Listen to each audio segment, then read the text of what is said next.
সালামু আলাইকুম গাইস, কেমন আছেন আপনারা সবাই? আপনাদের জন্য আমি আজকে গরু মাংস রেসিপি নিয়ে আসছি। টমাটো দিয়ে রান্না করবো, বুনা করবো। তো দেখুন, এখানে একটা রসুন দিয়ে দিলাম আনাম, আর কয়েকটা পেঁয়াজ কাটা দিয়ে দিছি, আর 5টা টমাটো দিয়ে দিলাম, কয়েকটা কাঁচামরিচ দিয়ে দিলাম, পেঁয়াজ আনামও দিয়ে দিলাম কয়েকটা। আর এখানে কিন্তু দেখুন 1 চামচ 1.5 চামচের মতো ধনিয়ার গুঁড়া, 1.5 চামচের মতো নেব আমি। এখানে কালো আর সাদা গোলমরিচের পাখি, আধা চামচ মরিচের গুঁড়া, আধা চামচ হলুদের গুঁড়া, হলুদটা একটু কম, স্বাদ মতো লবণ, গরম মশলা, এলাচি, দারচিনি, তেজপাতা একসাথে দিয়ে দিছি, আর আদা রসুন দিয়ে দিছি, দিয়ে কিন্তু স্বাদ মতো লবণ দিয়ে দিছি 1 চামচ। তো দিয়ে এখন আমি সব কিছু দেখুন এখানে দিয়ে দিছি হাতে মাইখা, তারপরে কিন্তু আমি মাংসটা বসাবো। তো এখানে আমি দেখুন সয়াবিন তেল ডাইলা দিলাম। এবার আমি হাতে ভালো করে মাংসটার একটু মাইখা নিব। আর মাংসটা হাতে মাখলে এই মাংসটা খাইতে অনেক মজা লাগবো। তো দেখুন এখানে কিন্তু আমি হাতে ভালো করে একটু মাংসটা মাখবো। এখানে আমি কয়েকটা কাঁচামরিচও দিয়ে দিব। আমি একটু কাঁচামরিচের ঝালটা হইব, এই জন্য একটু কাঁচামরিচটা মাঝখান দিয়ে একটু ফাড়া দিয়ে দিছি। দিয়ে কিন্তু দেখুন হাতে মাইখা এখন আমি মাংসটা সুন্দর করে মাইখা ম্যারিনেট করে একটু রেখে দেব। তো ম্যারিনেট করে রাখা তারপরে কিন্তু আমি এই চুলার মধ্যে বসাই দেব মাংসটা।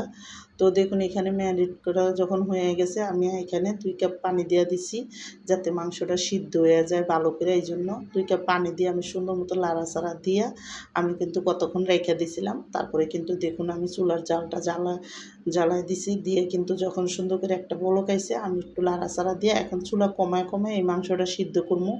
আর এই মাংসটা সুন্দর করে করবো। আমি আনাম পেঁয়াজটা দিছি এই কারণে, যাতে একটু কিউব কিউব থাকে এই জন্য। আর এখানে দেখুন যখন মাংসটা এরকম সিদ্ধ হয়ে যাবে, যখন এরকম বুনো বুনো হয়ে যাব, আমি উপর থেকে টমাটোমের ফালাই দেবো, ছিলকাটা ফালাইয়া তারপরে কিন্তু টমাটোটা একটু ভাঙ্গা দেবো। আর ভাঙ্গা আমি মাংসটা ভালো মতন কষাইয়া তারপরে কিন্তু আমি এখানে অল্প করে ঝোল দিয়ে দেবো, কারণ মাংসটা চুলা কমা কমে রান্নাতে কিন্তু অনেকখানি গলিয়া গেছে গা। আর এখানে আমি অল্প পানি দেবো, বেশি না। তো আমার এই টমাটো বোনার গরু মাংসের রেসিপিটা যাদের পছন্দ তারা লাইক সাবস্ক্রাইব দিন, প্লিজ আমার ভিডিওটা বেশি বেশি শেয়ার করে দিন আর সাবস্ক্রাইব করে দিন। আর এইভাবে টমাটো দিয়ে বোনা করে দেখেন গরু মাংস অনেকই মজা লাগে।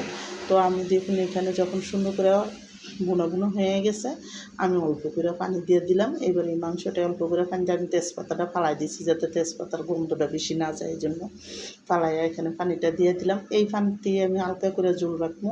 আর মাংসটা যখন রান্না হয়ে যাবো, উপরে 3-4টা বোম্বাই মরিচ দিয়ে দিছি, জিরার ফাঁকি দিয়ে দিলাম, দিয়ে কিন্তু অল্প একটু গরম মশলা ফাঁকিও দিয়ে দিছি, দিয়ে তারপরে ভালো করে লাড়াচাড়া দিয়ে এরকম যখন সুন্দর করে তেল তেল উঠে যাবো, তারপরে কিন্তু নামাই দেবো মাংসটা। আর এখানে দেখুন আমার মাংসটা পুরো রান্না পুরো সম্পূর্ণ হয়ে গেছে, আর তেল তেল উঠে আছে। আমি এরকম মাখা মাখা মাংসটা রাখবো। আমি কিন্তু এখানে বেশি একটা ঝোল রাখিনি।